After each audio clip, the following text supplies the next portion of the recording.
Hey everyone, welcome to CLAT point and let's start आज का the Hindu news discussion. काफी कुछ है पढ़ने के लिए, काफी कुछ है सीखने के लिए। बिना समय गवाए बढ़ते हैं आगे, शुरू करते हैं हमारे आज के सेशन को। आगे बढ़ेंगे उससे पहले क्लैट 2024 के लिए हमारा क्रैश कोर्स शुरू हो चुका है। 17,999 का ये कोर्स है। इसमें 7 books, live classes, personal mentorship, mock test, everything you needed to crack this exam, सब कुछ मिलेगा। अगर आप क्लैट 2025 की तैयारी कर रहे हैं then you can go for our Vijeta batch. It will cost you 32,999। अगर आप हमारे एनएलसेट के मॉक्स चाहते हैं या क्लैट के मॉक्स चाहते हैं तो डिस्क्रिप्शन से आपने हमारी ऐप डाउनलोड करनी है और आपको सारी डिटेल्स, डेमो, मॉक्स सब दिख जाएंगे। अगर आप एनएलसेट के हमारे 2024 के प्रारंभ बैच में इनरोल करना चाहते हैं then also you can check our description, वहाँ से ऐप डाउनलोड करिए एंड ऐप पे आपको सारे डेमो क्लासेस, पूरी डिटेल सब कुछ मिलेगी। अगर कोई दिक्कत आती है तो टीम का कॉन्टैक्ट नंबर है, आप कॉन्टैक्ट करके भी जानकारी ले सकते हैं। तो देखो, सबसे पहली न्यूज़ तो आ रही है कहाँ से? ब्रिक्स से। अगर जल्दी से हम रिमाइंड करें कि ब्रिक्स में कोई कंट्री जो लास्ट ऐड हुई थी उसका क्या नाम था, तो देखो पहले it use to be brick, फिर इसमें आया था एस। कब आया था? साउथ अफ्रीका 2010 में, ठीक है। तो आफ्टर 13 ईयर्स कोई नई कंट्रीज जो हैं वो ब्रिक्स में अब एंट्री करने वाली हैं। तो वो कंट्रीज कौन सी हैं, जल्दी से इनके नाम जो है वो देख लेते हैं और इंपॉर्टेंट भी बन सकता है आपके एग्जाम के अंदर ये क्वेश्चन, ठीक है। तो ये जो कंट्रीज हैं आपकी, इसमें सबसे पहला नाम है Argentina, then Iran, then UAE, then Saudi Arabia, Ethiopia and Egypt, ठीक है। इसको मैं याद करने का एक तरीका बनाया है, अगर आप लोगों को जमे तो देख लेना, ठीक है।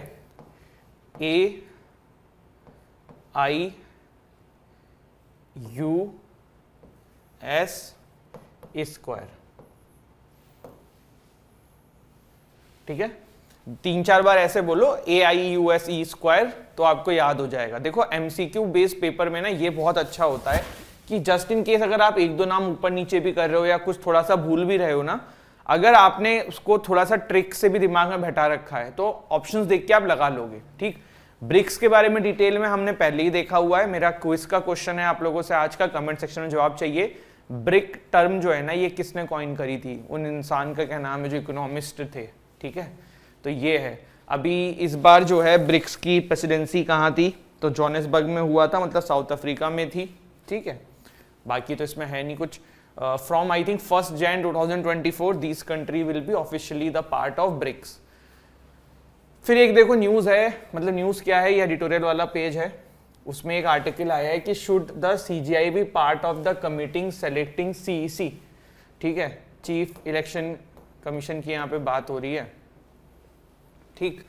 अब देखो ये आर्टिकल हमने डिटेल में डिस्कस किया हुआ है। हुआ क्या था, पहले देखो सुप्रीम कोर्ट ने एक वर्डिक्ट दिया था, उन्होंने एक पैनल बताई थी कि ये पैनल बनेगी। हमारी सरकार उसके अगेंस्ट में एक बिल ले आई थी, तो सरकार ने उसमें अपने कुछ बिल में टर्म्स रखे थे और जो पैनल थी उसकी रूपरेखा चेंज कर दी थी। सरकार ने रखा था PM, लीडर ऑफ अपोजिशन, और एक कैबिनेट सेक्रेटरी, जो कि कैबिनेट सेक्रेटरी था, मिनिस्टर था, चेक कर लेना, मैंने पढ़ाया हुआ है, कुछ दिन पहले ही हमने सेशन किया था। और वहीं जो सुप्रीम कोर्ट ने बोला था उसमें सुप्रीम कोर्ट ने बोला था PM, CGI और लीडर ऑफ अपोजिशन। तो देखो leader of opposition and CGI 2 vote जो है वो सरकार के अगेंस्ट में हो जाते हैं, ऐसा बताया जा रहा था, इसीलिए सरकार ने बिल ले आया और बिल में फिर वापस चीज़ें अपने अंडर में कर ली हैं। तो ये वाला आर्टिकल था, ठीक है। अब इसी में इसमें डिस्कशन है कि ये सही है कि नहीं है वगैरह वगैरह, जो हमारे काम का नहीं है। इसके बाद देखो, Norway to become 3rd country to give F-16 fighter jets to Ukraine, short news है, ये काम का नहीं है। Russia extends US reporters detention by 3 month. तो इवान ग्रेकोविच जो हैं ये US के रिपोर्टर थे, इनको मतलब ऐसा बोला गया था कि ये US के लिए स्पाई कर रहे हैं रशिया में और इसीलिए रशिया ने इनको अरेस्ट किया था और अब इनकी जो सजा है उसको और बढ़ा दिया गया है, ठीक है। यहाँ पे देखिए जो YP थे, वॉगनर के चीफ, ठीक, इनका देहांत हो गया है एक फ्लाइट क्रैश के अंदर। जो वेस्टर्न कंट्रीज हैं जैसे कि आपकी बाइडेन साहब हो गए और यूक्रेन के प्रेसिडेंट हो गए, ये सभी लोग बोल रहे हैं कि सबको पता है किसने करवाया है ये और क्यों ऐसा कहा जा रहा है। तो देखिए मैंने आपको जो है वैगनर म्यूटिनी वाला एक पूरा आर्टिकल डिस्कस किया था, जिन्होंने वो नहीं देखा है 22 जुलाई का जो सेशन था हमारा, उसमें हमने डिस्कस किया था। उस समय मैंने आपको ये बात बताई भी थी कि प्रोबेबली देखना इन फ्यूचर जो है ये वाईपी जो है ये अब हेड नहीं रहेंगे, इनको चेंज कर दिया जाएगा। और आज देखो इनडायरेक्टली सही है, चेंज तो हो ही जाएंगे अब, क्योंकि इनका देहांत हो गया है। वेस्टर्न कंट्रीज ये आरोप लगा रही है कि पुतिन जी ने करवाया है, जिसकी प्रोबेबिलिटी भी हो सकती है, क्योंकि इन्होंने क्या किया था, इन्होंने मिलिट्री कूप ही करने की कोशिश करी थी अगेंस्ट द गवर्नमेंट, तो पुतिन जी को तो वैसे ही पसंद नहीं थे ये। तो ये अभी फिलहाल इसका कॉन्टेक्स्ट है। लेटर ऑन अगर कोई चीज बिल्कुल पुख्ता निकल के आती है तो वी विल डिस्कस इट कि भाई हाँ ऐसा ऐसा है, बट फिलहाल तो अभी ये सारी चीजें इसके बारे में। ये आर्टिकल जरूर डिस्कस देख लेना, वैगनर म्यूटिनी इन रशिया। एक तो ये उस समय भी बहुत रिलेवेंट था, और अब जब वाईपी की डेथ हो गई है तब इसके वजह से ये और रिलेवेंट हो गया है, तो अपने को ये पता होना चाहिए। ठीक है, चलिए आगे बढ़ते हैं। इसके बाद एक मेडिटेरियन सी से ना बड़ी खबर आ रही है, इंडियन एक्सप्रेस का ये आर्टिकल है, तो इसको देख लेते हैं। देखो क्या हो रहा है, मेडिटेरियन सी पहले है कहाँ, ये लोकेशन देखने की कोशिश करते हैं जिससे कि आपको थोड़ी बेटर अंडरस्टैंडिंग लगे। तो देखो दिस इज मेडिटेरियन सी, इसके पास की बाकी सब कंट्रीज हैं। अभी ना अर्मेनिया एंड ग्रीस में देखने में ये आ रहा था कि यहाँ पे काफी ज्यादा आग वाग लग गई थी जंगलों में।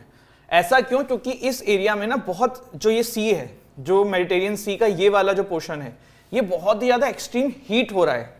क्यों हो रहा है? ऐसा बताया जा रहा है कि 30 डिग्री सेल्सियस तक वहां पर टेम्परेचर वाटर के ऊपर सरफेस का पहुंच रहा है। तो इससे देखो पहली चीज तो बहुत प्रॉब्लम हो जाएंगी जो जीव जंतु हैं पानी के अंदर। Of course wild fire is one reason, second is extreme heat वहां पे हो रही है। तो क्या हो सकता है अगर सी का टेम्परेचर हाई हो जाए? तो पहले देखो जो जीव जंतु हैं अंदर, उन्हीं के लिए दिक्कत हो जाएगी। ऑक्सीजन CO2 जो है वो एब्जॉर्ब होने में ज़्यादा टाइम लगेगी, जिसकी वजह से और दिक्कत होगी। जो मछलियां हैं या फिर जो और भी जीव हैं अंदर, वो सांस नहीं ले पाएंगे। तो ये सब कारण थे। शॉर्ट में मैंने आपको समझा दी, जस्ट इन केस कहीं न्यूज व्यूज में आए तो देख लेना कि क्यों मैंने मतलब क्यों मेडिटेरियन सी न्यूज में था।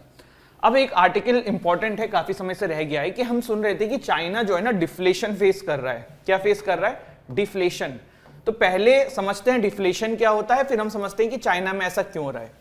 देखो यहाँ पे लिखा हुआ है when price of goods and service decreases significantly that is called inflation. यहाँ पे गलत लिखा है, डिफ्लेशन। ठीक है, व्हाट इज इन्फ्लेशन? जब प्राइस राइज होता है, डिफ्लेशन जब प्राइस कम होता है। अब बात ये करते हैं कि डिफ्लेशन क्यों क्यों हो सकता है, पहली चीज तो ये। और दूसरी चीज, क्या डिफ्लेशन अच्छा है कि बुरा है? तो देखो डिफ्लेशन का फायदा भी है, कहीं कहीं नुकसान भी है। इंपॉर्टेंट ये कि किस रीजन से डिफ्लेशन आ रहा है, उस पर डिपेंड करता है कि ये अच्छा है कि बुरा है। देखो डिफ्लेशन का बेसिकली मतलब क्या है, अगर मैं ये सब टर्मिनोलॉजीज को छोड़ दूं तो लेमन लैंग्वेज में हम समझे तो क्या है कि भाई मैं कल को टमाटर खरीदने जाऊं तो टमाटर आज मुझे 20 रुपए का मिल रहा है, कल 5 रुपए का मिलने लग जाए, समझ रहे हो? या फिर आज से 20 साल पुरानी रेट हो जाए इंडिया में, तो हम कह सकते हैं कि हाँ डिफ्लेशन हो गया। इन्फ्लेशन क्या होता है कि हम वही टमाटर 20 रुपए खरीदने जा रहे हैं, 150 रुपए का मिल रहा है, अभी तो हो भी गया था। तो डिफ्लेशन जो है ना, वो अभी चाइना में जो है उसके पीछे रीजन क्या है? उसके पीछे दो चीजें हो सकती हैं। एक तो देखो अगर सिंपल समझे हम कि मार्केट में सप्लाई ज्यादा हो गई है प्रोडक्ट की। जैसे सोचो कि पूरा टमाटर ही टमाटर भर जाए, बहुत ही ज्यादा टमाटर मार्केट में बिकने लग जाए। जब ज्यादा कोई चीज उगेगा, ज्यादा कोई चीज अवेलेबल होगा, तो उसकी प्राइस अपने आप कम हो जाएगी। जैसे एक कहावत है ना कि लोगों ने मुझे ग्रांटेड ले लिया, मैं बहुत ही ज्यादा उसके लिए अवेलेबल था। तो आप जब किसी के लिए बहुत ज्यादा अवेलेबल रहते हो, वो आपको ग्रांटेड ले लेता है। तो टमाटर के साथ ऐसा भी हो सकता था, तो वो भी एक तरीका है जिससे डिफ्लेशन आ सकता है। दूसरा ये कि जनता के पास ना पैसा ही ना हो खर्च करने के लिए, मतलब जेब टाइट हो। ठीक है, जब जेब टाइट होगी तब भी आप जब कोई चीज खरीदोगे नहीं, तो जो सामने मार्केट में लोग बेच रहे हैं वो देखेंगे कि यार सामान बिक ही नहीं रहा है, पैसा और कम कर दो, कम से कम कुछ तो बिके। तो ये कुछ लेमन लैंग्वेज में समझाने की कोशिश करी है मैंने। अब अपन समझते हैं कि चाइना के अंदर ना क्या रीजंस हैं। 6 मेजर रीजंस हम समझते हैं चाइना के अंदर जिससे डिफ्लेशन आया है। सबसे पहले तो है डिक्रीज इन मनी सप्लाई। ठीक है, क्या है? डिक्रीज इन मनी सप्लाई, मतलब सेंट्रल बैंक ने ऊपर से ही पैसा मार्केट में उतारना कम कर दिया है। ठीक है, लोग पैसा से कम खर्च कर रहे हैं। जब लोग कम खर्च कर रहे हैं तो जो दुकानदार हैं उसको बेचने के लिए वो लोग क्या कर सकते हैं? वो लोग पैसा कम कर सकते हैं और बेच सकते हैं। तो वो डिफ्लेशन एक कारण ये हो सकता है। दूसरा कि डिक्रीज इन डिमांड, डिमांड ही कम हो गई है, जनता के पास पैसा ही नहीं है, जनता जो है खरीदना ही नहीं चाह रही है। तो क्या पता ये रीजन हो जिसकी वजह से चाइना में डिफ्लेशन आया है। ओवर सप्लाई हो गई हो, चाइना के अंदर जो है सामानों की ओवर सप्लाई हो गई हो, मतलब जितनी जरूरत है उससे ज्यादा सामान अवेलेबल है मार्केट में, तब क्या होगा? आदमी बेचने के लिए सेल नहीं चलाता है। क्या आपने कितनी बार देखा होगा दुकानों पे कि भाई सेल लग गई, विंटर सेल, ये समर सेल क्यों लगती है, क्योंकि बहुत सामान हो जाता है और वो सीजन खत्म होने वाला होता है, उसके बाद उन कपड़ों की कोई वैल्यू नहीं रहती है, तो दुकानदार उसको सेल में निकाल देते हैं। तो ये हमने तब देखा है। तो ये एक कारण हो सकता है कि ओवर सप्लाई हो गई हो। देखो अगर चाइना की भी आप इकोनॉमिक ग्रोथ देखोगे ना गाइस, तो 2015 से फिर वो डिक्लाइनिंग ही जारी है, मतलब बढ़ नहीं रही है। इसके पीछे एक रीजन ये भी है कि यार देखो, जब कोई कंट्री बहुत ज्यादा डेवलप कर लेती है ना, तो फिर एक हर चीज का एक मैक्सिमम अमाउंट होता है। तो अब ये मतलब जो हाईएस्ट लेवल छू सकते थे वो इन्होंने कर लिया है। अब जैसे उसेन बोल्ट हैं, तो उन्होंने जो अपना एक हाईएस्ट मतलब वो बनाया कि शायद आई थिंक 9 सेकेंड समथिंग था कि उन्होंने वो 100 मीटर की रेस कंप्लीट करी थी, ऐसा ही कुछ था ना। तो वो बार बार चेंज नहीं कर सकते ना, वो एक बार वो पीक हो गया, ऐसा थोड़ा कल को 6 सेकंड हो जाएगा। हर चीज की एक मैक्सिमम पॉसिबिलिटी है। तो चाइना के साथ अब ये भी कहा जाता है कि भाई इनके यहाँ पे जो है ना, जो मैक्सिमम में छू सकते थे उन्होंने कर दिया, अब ये इसी के आसपास बढ़ेंगे, इससे बहुत ज्यादा नहीं बढ़ सकते हैं। तो चाइना की इकोनॉमी देखो बहुत डामाडोल हो गई थी उसके बाद से।